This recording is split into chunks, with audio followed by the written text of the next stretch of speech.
Hi, everybody. Again, it's Hilary Gasha. We're just waiting for a few more attendees. But in the meantime, what I'll do is review the three webinars we've had to date, part of a 6-part webinar series, and talk about what's coming up and introduce our panelists, and then we'll get going.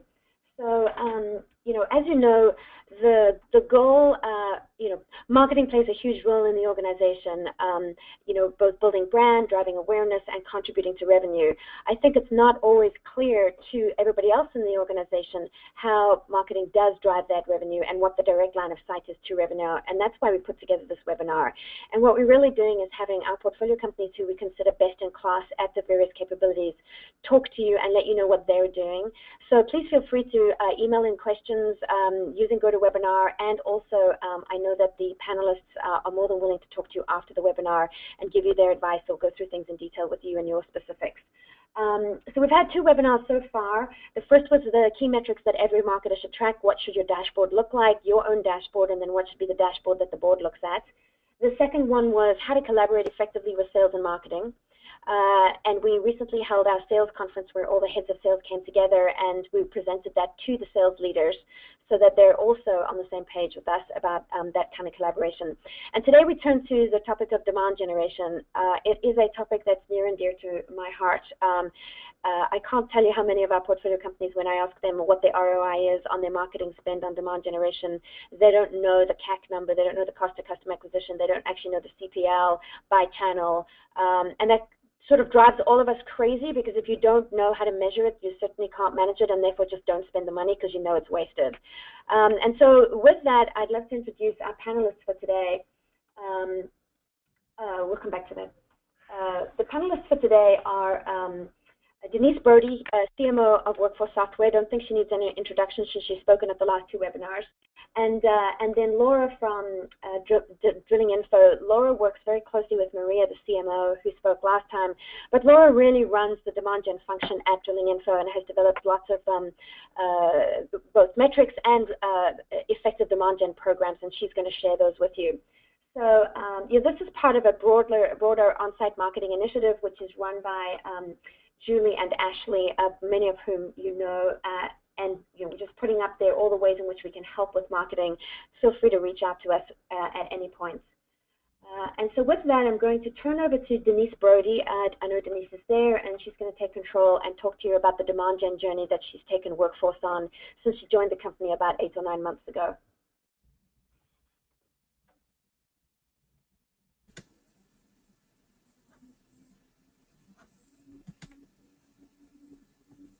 Denise, we're handing controls to you. Perfect. Thanks, Hilary. There you go. Perfect. Thank you so much. So welcome, everybody. As Hilary mentioned, now I've been over at Workforce for about 10 months. And the journey for, especially on the DG front, has been super interesting for the 10 months, because one of the big things that we looked at is how do you really do this transition from an event-based organization to digital? And what we looked at really for last year in 2015, we were about 60% leads coming from events and 40% leads coming from digital. And what we wanted to do is to figure out, how do you flip that, right? How do you flip it so that, again, you move towards the digital strategy? Because again, the CPLs are a lot cheaper. It's pretty much almost half for us from a digital standpoint versus an events perspective. So we really came in and started looking at, how do we start to do the transition? And I would say that, in the 10 months, have we perfected the demand generation process? Probably not, but we have piloted many things, and we are in a good baseline as far as to figure out what is working for our organization. And just a little bit of reminder, right? Our average sales cycle is about 9 months. We are averaging about 200K per deal. And what we are also looking at as an organization is to get, band qualified leads in the pipeline with the business development managers or inside sales. And inside sales also reports into marketing. So it also gives us really the control around combination from brand all the way to cash, and we track those. So as mentioned, coming in, 60% of our demand was coming from events. We looked at this as how do you start to change the mix? And the first thing that needs to be done to change the mix is not only to get the buy-in from, the sales organization, but for the CEO to mandate that, as well as getting some of the, key sponsors in the organization. So first thing we did was we cut events by 30%. We also started to track and measure the ROI on events. So at that point, I would say right around, October timeframe, we actually did not ever looked at an ROI on how much it would cost us to do certain events. And even the 30% cut is a little bit deceptive because we really cut 50% on the corporate side. The reason why it's really showing up as a 30% is that we've got a couple big resellers, and they go through the traditional route of doing tons of regional events, and we participate and support those on the marketing front as well. So a few things, in order to even get a higher quality lead from the event side, we actually used to collect business cards and count that as a lead. And what we introduced right around November timeframe last year was the ability to actually throw away the old process. And we built a, lead submission card that was attached to an iPad, and literally we had to collect first, last name, email, company, country, as well as the number of employees, and that was mandatory. And by the way, it couldn't just be a collection when it comes to the actual event. You would have had to have a conversation with the prospect as well in order to enter it in.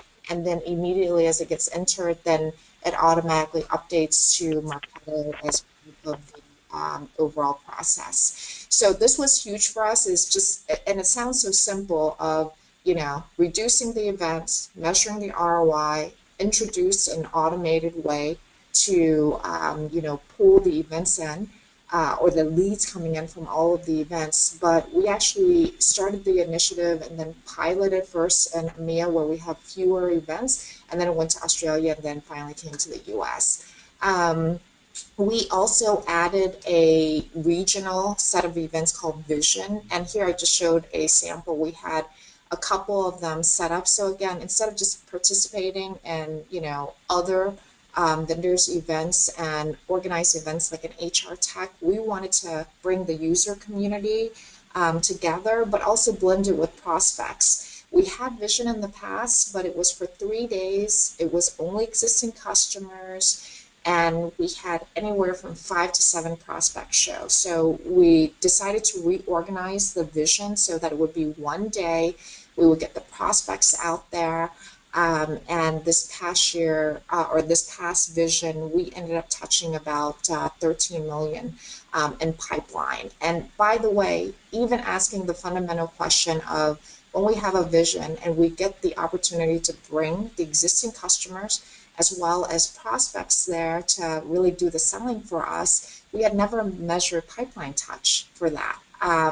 And what we found in this process is, by the way, don't give people options. We started with 2 and ended up having to cancel 1 because even the people on the West Coast decided they wanted to come to Chicago. And because we made the decision on the restructuring of Vision a little bit late, it was the end of the quarter. So of course, in 2017, we'll make the adjustment and do it around the April timeframe.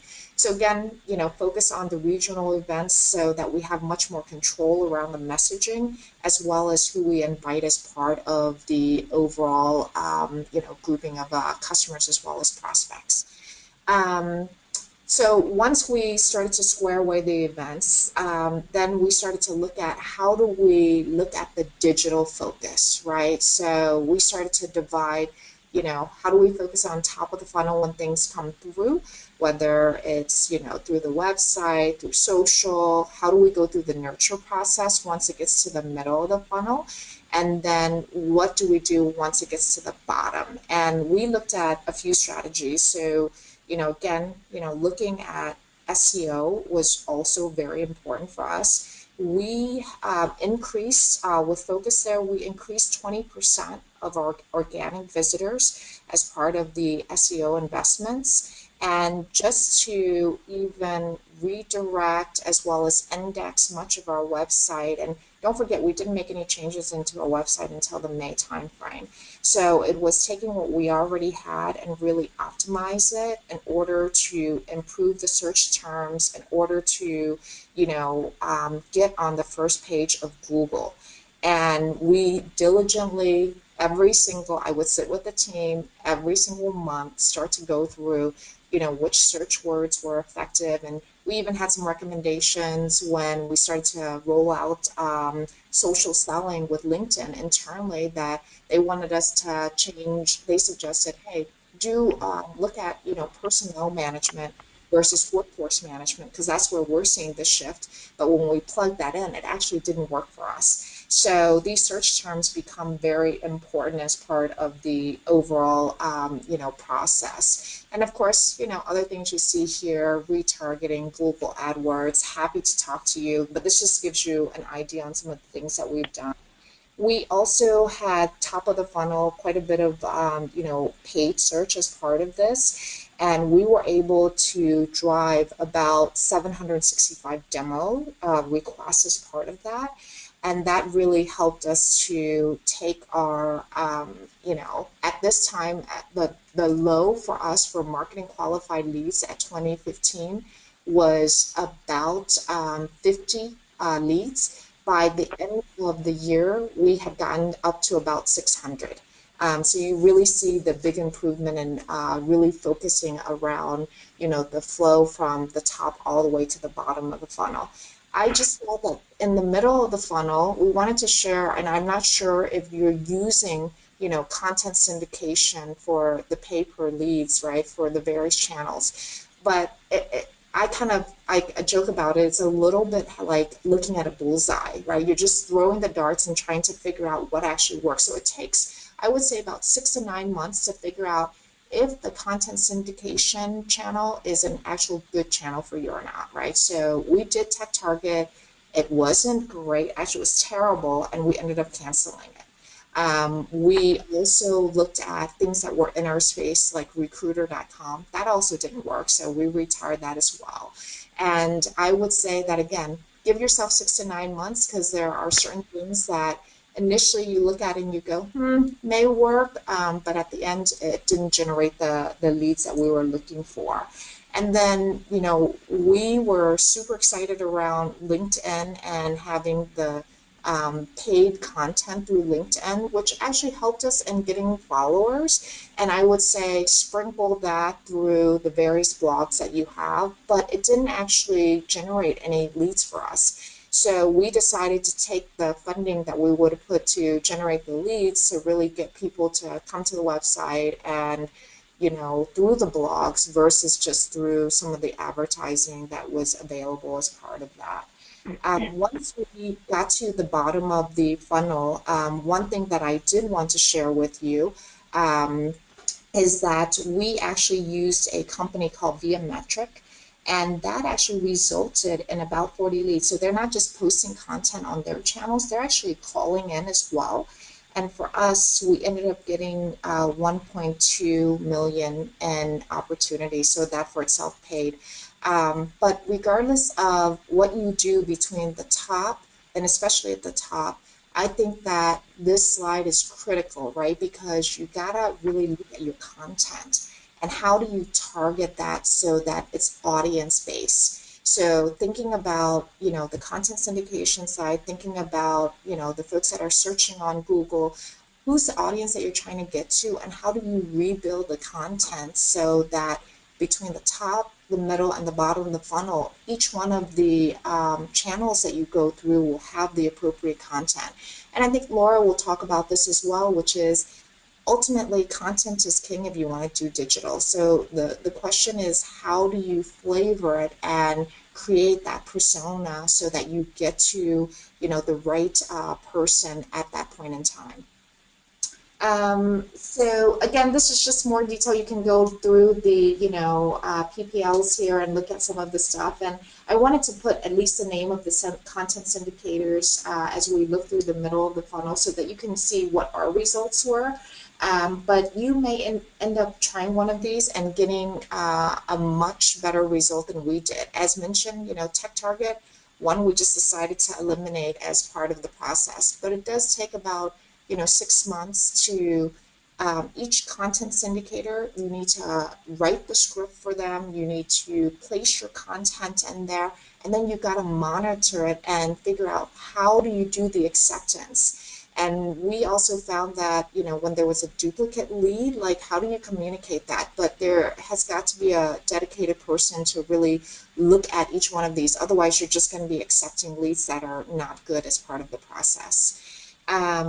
So a few other ones at the bottom of the funnel here that you may want to look at, right? We had quite a bit of success with Biometric. We're now extending that into Europe as part of the overall nurturing side as well. And for us, since, once we get to the bottom of the funnel, the BDMs are also involved in the process and really trying to flip it to a 10% opportunity. So again, when you start to really go through each one, once you get the content syndicators involved, you also need some, campaigns to nurture in the process. So we built one of the high-level campaigns for a specific competitor, but then we tweaked it to apply as soon as, somebody goes to an event for anywhere from 4 to 6 pieces. They would get some communication before the BDMs would get involved in the process. So, and now we're testing a few of the sponsored, content as well in the process with Facebook, as well as some additional stuff for LinkedIn. And as we were going through our journey, it took us about 6 months to look at the results of the content syndication side, set up all of the optimization around search, and then we redesigned our website. So typically, I know a lot of times you're coming into a smaller company and you're going, hey, let me just redesign the website first. We actually decided not to do it until 6 months after, because then we had enough good content so that people came onto the website and it would be sticky. So we also, since we've launched the website, had anywhere on average between 5,000 to 7,000 additional visitors for the month. So great stats when it comes to the redesign around that. The other piece that we did for the sales team, as well as everybody within workforce, this is really simple. There's an email that goes out from our, social owner, goes out every 2 weeks, and literally you get this email that has either a Twitter icon and a LinkedIn icon, and you can click on it and it will build the content for you. So we're using this as a way to get, the messaging amplified, and then from there, send people back to our website as part of this process as well, to really push for the amplification through the market. So here's some of my key takeaways, right? So just looking at the overall transition and thinking about all of the key things that we've done as a business. And when you start to look at the pipeline as well, we've gone from reducing the pipeline from 12x. This past month it was 5.9, and it's a cleaned pipeline. Our sales lead said to me in our last management meeting in front of everybody's like, I actually, for the first time, can say that I don't need any more pipeline for marketing, because we have such good stuff that is coming through, and we've done a massive cleanup and some of the outstanding leads that were there. And we also have now an intern helping us clean up the database as well, so that we can fine-tune much of our nurture campaigns as part of this quarter's effort. So, one, commit to reducing the events, but that's got to be sponsored also with, Beyonce. CEO should be involved in that sponsorship and start to mandate the measuring of events. We were able to technically cut about 50%, And we can't control too much of the alliances stuff because those are the key channels for us. But that will help to change and shift the overall marketing mix. We were also able to really measure the progress through the funnel with search optimization, as well as coming in and looking at the various and test running the various content syndication engines. We also put content at the center of everything that we were working on, especially for the digital side to be successful, right? Content's got to be king as part of that. We transitioned the website into persona-based. And then again, content's been the secret sauce there. We've also leveraged the approach. We brought on a dedicated social person at the beginning of the year. We've been able to grow our Twitter following, as well as added over 1,500 followers onto LinkedIn as part of this. And we've been able to push the leads to also come and prospect to our website. And, I would say the most important thing to really think about is that not everything works. So you may try it for 6 months, like as I shared with the content syndication companies. Once it doesn't work, you can refine the process. And even on search terms and things, you just have to do the analysis and look at the data. And then from there, figure out what will work as part of your overall, composition and the different tactics that you will focus on from a DG perspective. So with that, I'll hand it over to Laura to share what they're doing at Drilling Info. Over to you, Laura. Thank you, Denise. I am going to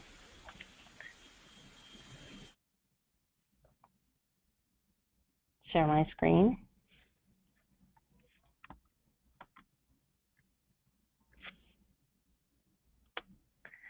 And I wanted to kick off my portion of the discussion. I'm not going to spend a lot of time on our top of funnel tactics, but wanted to just sort of level set around kind of the basics I think we all agree on, and some of what you heard from Denise, right? We're all looking to align awareness and credibility of our offerings with that need of our prospects to ultimately drive that action that constitutes a sales lead. And in doing so, we have to have the critical elements in place, right? We have to understand our audience, their needs and concerns, the pain that they're facing.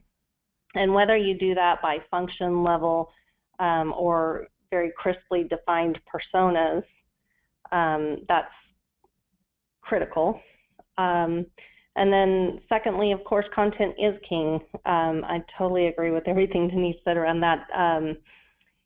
You have to have robust content that demonstrates your ability to meet their needs. And that has to be highly targeted, highly tailored to the audience you're addressing and appropriate for the channel you're in. And then finally, of course, you have a channel portfolio that allows you to take your message to where they are and then draw them into that conversation. And this is how we do that at Drilling Info. So we are predominantly focused on our inbound channel portfolio, and that's made up of 3 critical components. You've got the digital marketing. So we do the online display, we do the search engine marketing. We serve a very specialized scientific industry.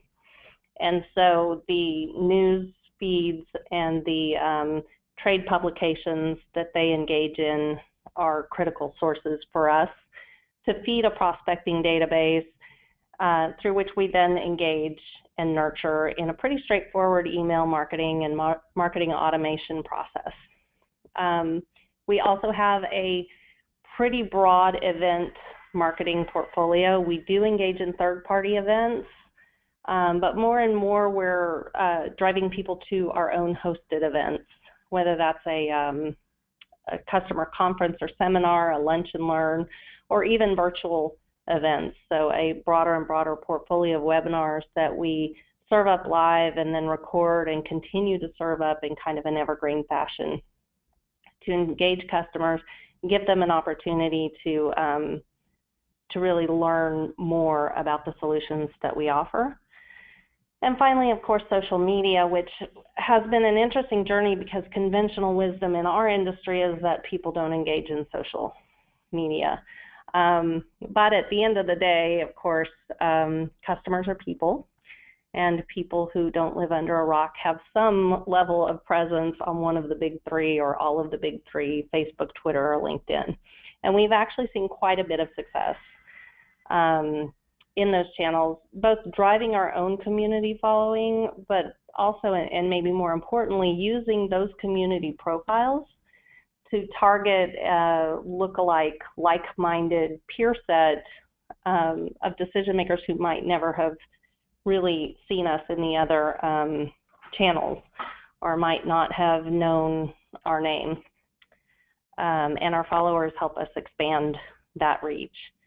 And then we do also engage in a limited outbound prospecting process. Limited because in order for that to be a good use of sales time, those targets have to be very carefully curated from intelligence that we've gained from the inbound channels and also from some of our own industry intelligence to make sure that we're serving up cold call targets that are very likely to have a need and very likely to be engaged in behavior that indicates a propensity to buy. So all of those channels then feed into a pretty simple and consistent set of measured marketing objectives.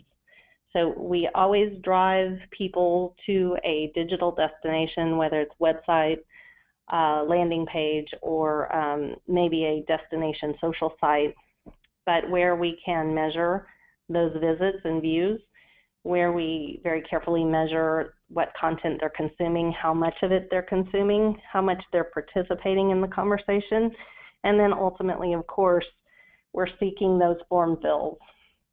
We're seeking those people who will raise their hand and open the door to having that sales conversation. And that's what we consider a marketing qualified lead. And that's what kicks off really our whole sales and marketing process and waterfall, which is pretty standard. You're probably very aware of, marketing qualified lead that then gets telequalified and accepted by sales or rejected. And if accepted, assigned to a sales maker who then turns it into an opportunity and ultimately drives that one deal. And with every single lead that we put down the waterfall, we consistently measure those critical components.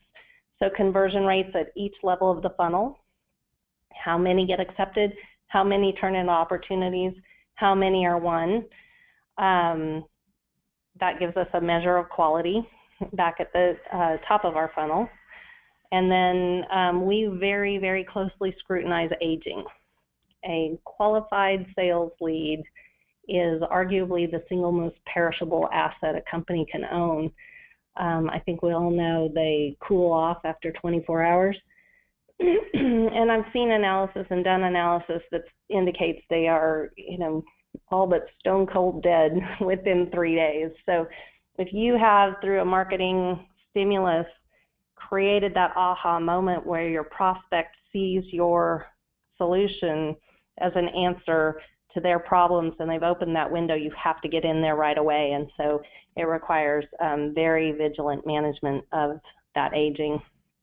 And then at each level, we're always looking at average values once they become an opportunity. Once we get a win, tying that back up as a measure of accuracy of our channel mix and accuracy of our message. Are we getting to the right customers? Are we getting to the people that we most want to serve up to sales?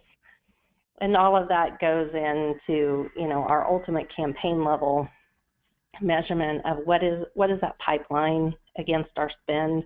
What is that cost per lead, cost per opportunity, cost per deal, and the return on the ad spend. So just a pause here to reiterate the importance of that sales and marketing partnership.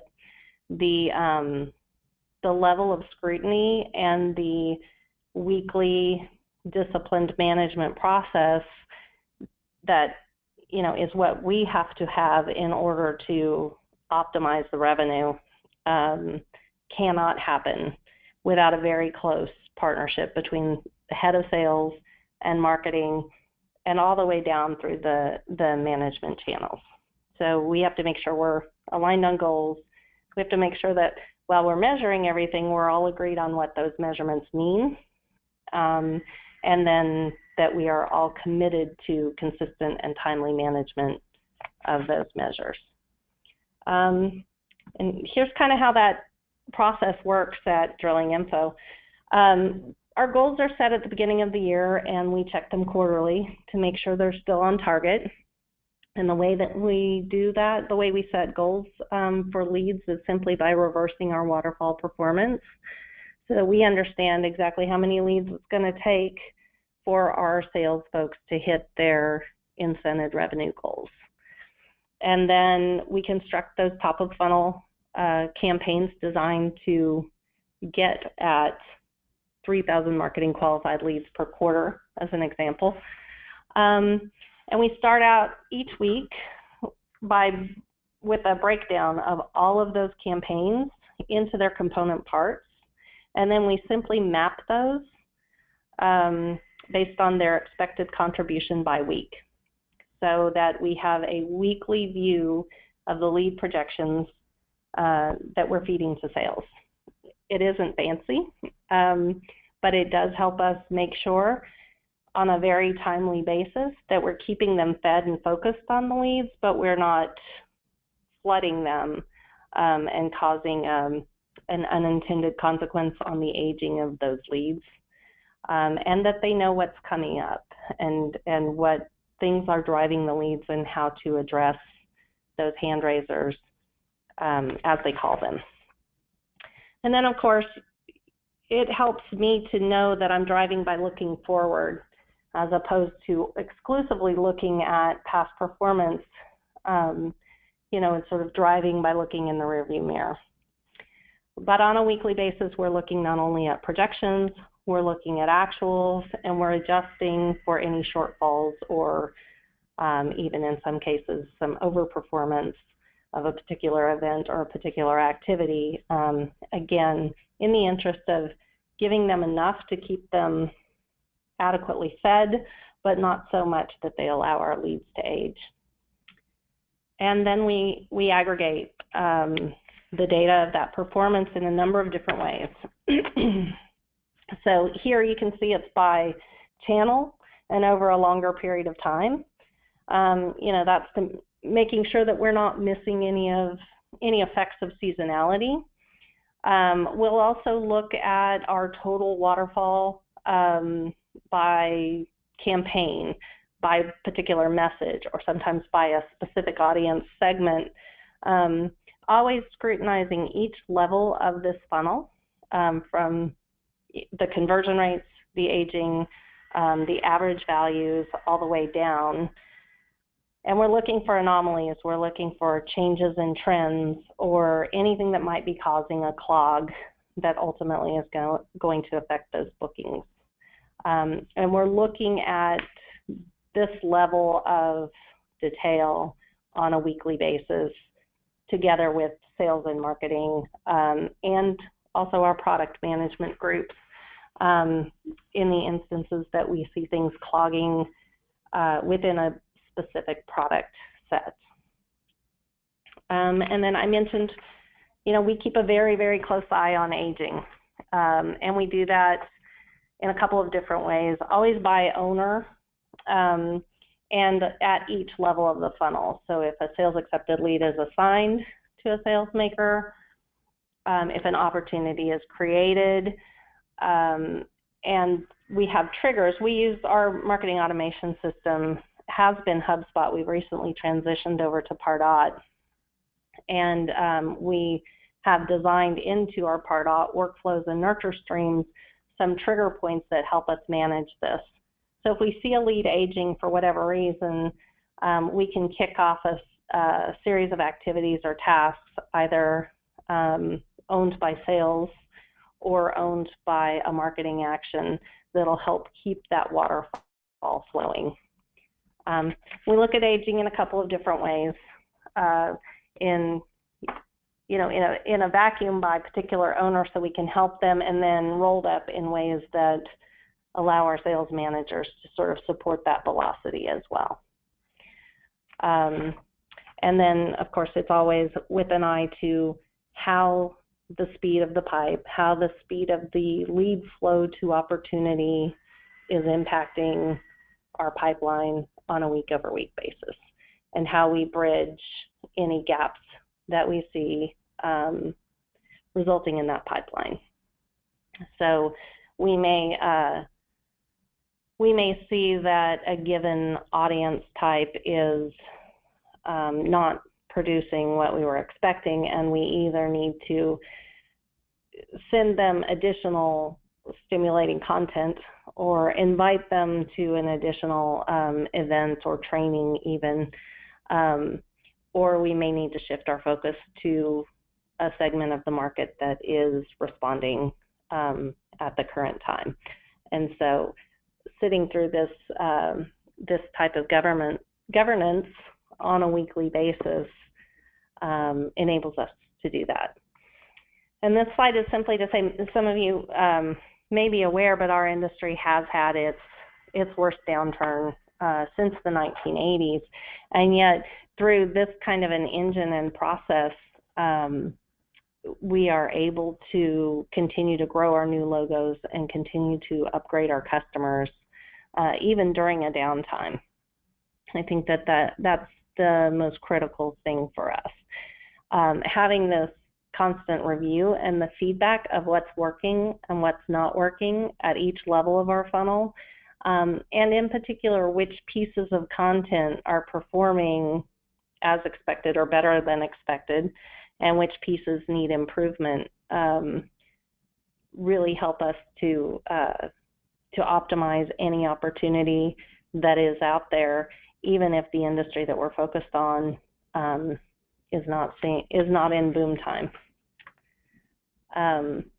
So lastly, I just wanted to leave you with kind of the key takeaways on that alignment.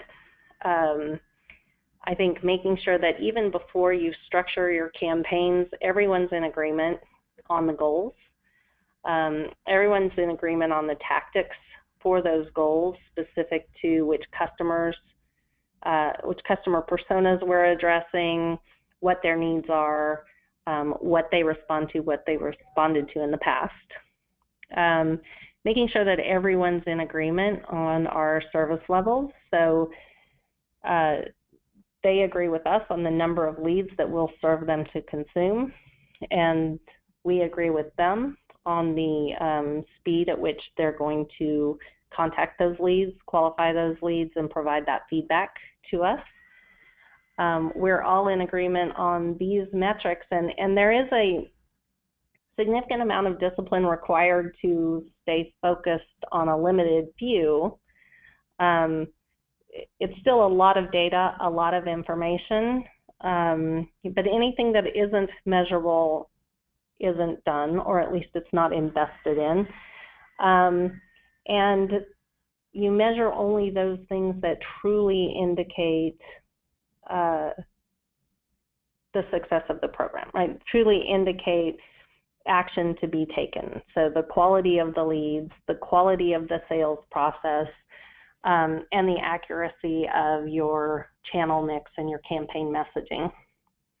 And then, most importantly, we meet multiple times a week for different purposes. Those agendas are clear, and those sessions help us stay on track.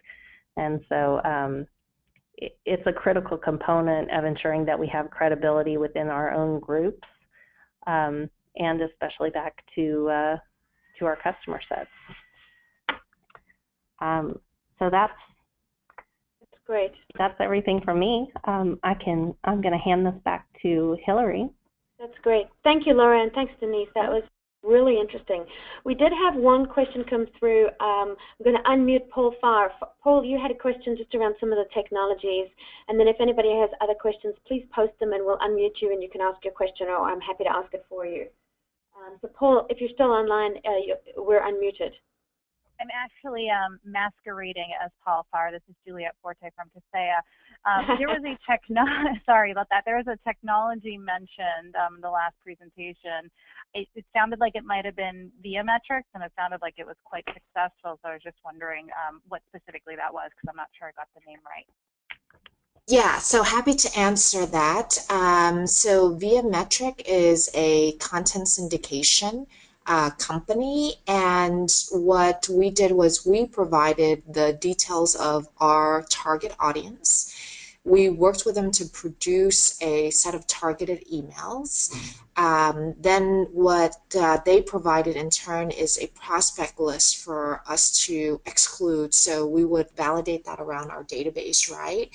And then we would actually send out, proprietary web-based emails to the prospects. And they are paid by the lead, which is great, because if they give us a lead and we go back into our database, or we feel that it's not something that we want to take, we don't pay for it. And we ended up so far getting about 40 leads from the Viametric engine, and that was only in the US for the first run. So as mentioned, we extended this also into Europe. We got 4 opportunities that have been worth 1.27, and we actually 1.2.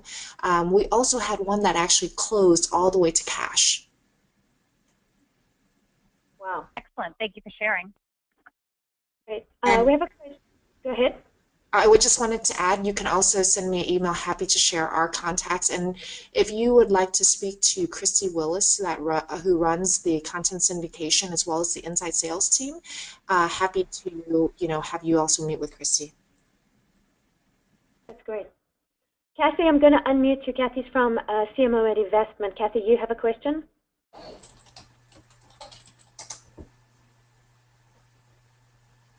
Kathy?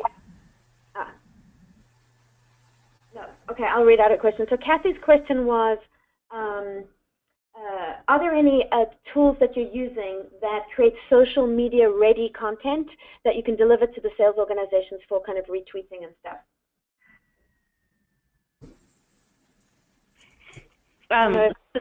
Sorry, this is Laura. Denise, I don't know if you had a specific tool set that you use for that. We created it, and again, we're happy to share it. I shared this with Hillary as well when we pulled this together. It's literally an email where we've actually created the content, and then we put the content underneath of the icons and just let people click on it.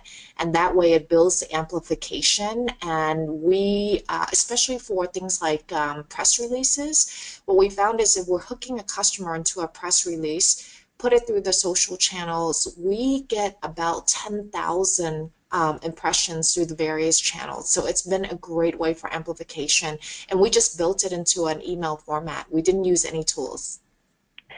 We do a similar thing. Internally, we have a weekly newsletter that contains a lot of our content for sales to share through their own personal networks. With regard to actually creating content for social, again, there's not a specific tool that we use, but there are a couple of services that we use.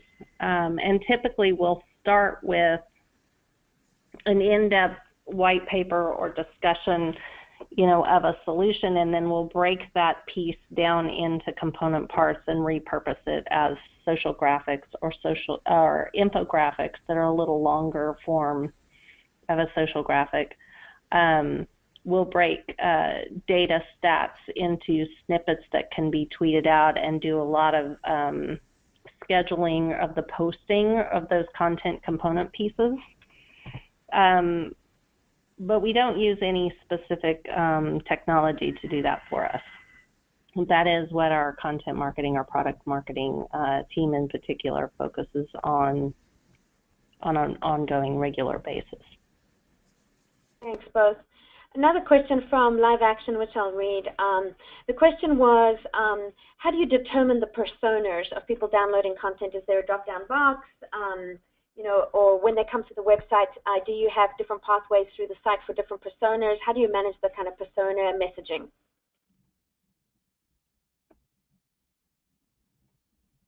So happy to respond to that one as well. So what we've done on our website is when you come, the first menu item you see on the website, even this is under solutions, you can slice it by the specific persona.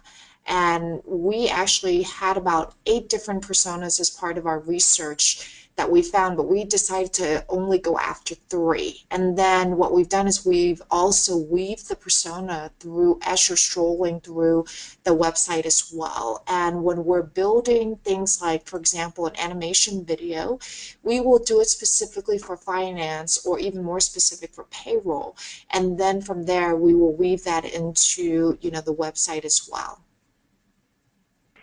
Yeah, we initially architected our website around personas, but specific to our industry, there's so much cross collaboration among functions within oil and gas that what we found was they were more receptive to reading through a holistic kind of solution content, and the way we flavor it is kind of with those hooks that we put out either in social or online display or through search marketing, where we're looking for what different types of prospects are searching on, and we're positioning a given piece of content with that introductory information that's persona specific. And then the back end of it, we're measuring content consumption by type of prospect, and so we know which elements drive the most response from a given prospect. So then as we build sort of our email lists based on those personas, those are the pieces of content that we serve up. Right. And a final question, Denise, we'll start with you and then move to Laura.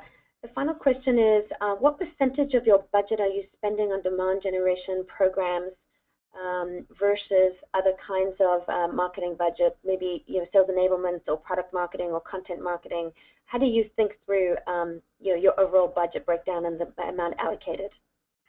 Yeah, so our budget from a DG perspective is about 50%, and then the rest of the budget goes around branding. We also had a huge commitment this past year for AR/PR touch, so the rest of it also goes from a branding perspective. Now the good news is we get a separate budget from our alliances organization, which is great because with one of our resellers, we've had such a tremendous success that in this quarter alone, they ended up giving us more budget to run more programs as part of the overall piece. At Workforce, we also do things like, support club as part of that. So a portion of the budget goes into club as well. And then there's CSR related activities. So we have partnered with Gen Youth to really push, health and wellness with the youth and empowering youth, and brought that as part of our branding and really around, workforce management and purposeful work. Thank you. Laura? Yeah, and I would say too that our overall programs budget is just over 50% of our total marketing cost all in. And then within those programs, a very small portion is not attributable to the demand process. And by that I mean even within our corporate communications, we use the same sort of content feed and the same sort of information about products and solutions in corporate communications to sort of spun for that press audience. And so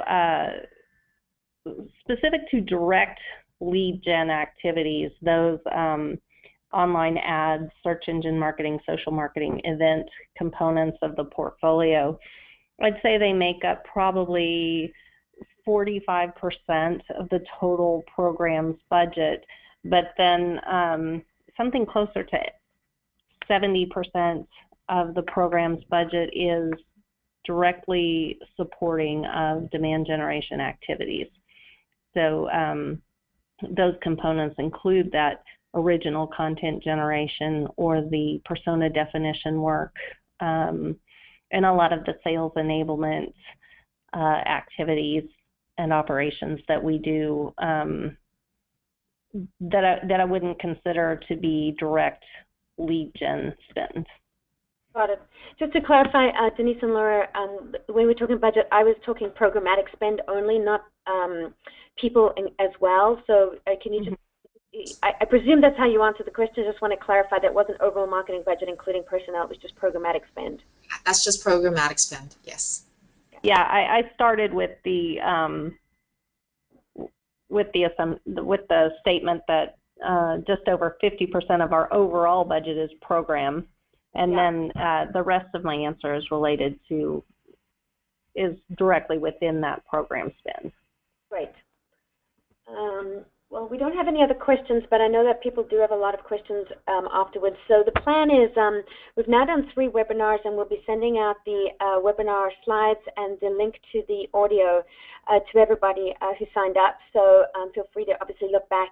And if you have further questions, I know both Denise and Laura would be more than willing to answer them. So feel free to reach out to them directly or email myself or Nancy or Alexa on the Insight team, and we'll broker an introduction.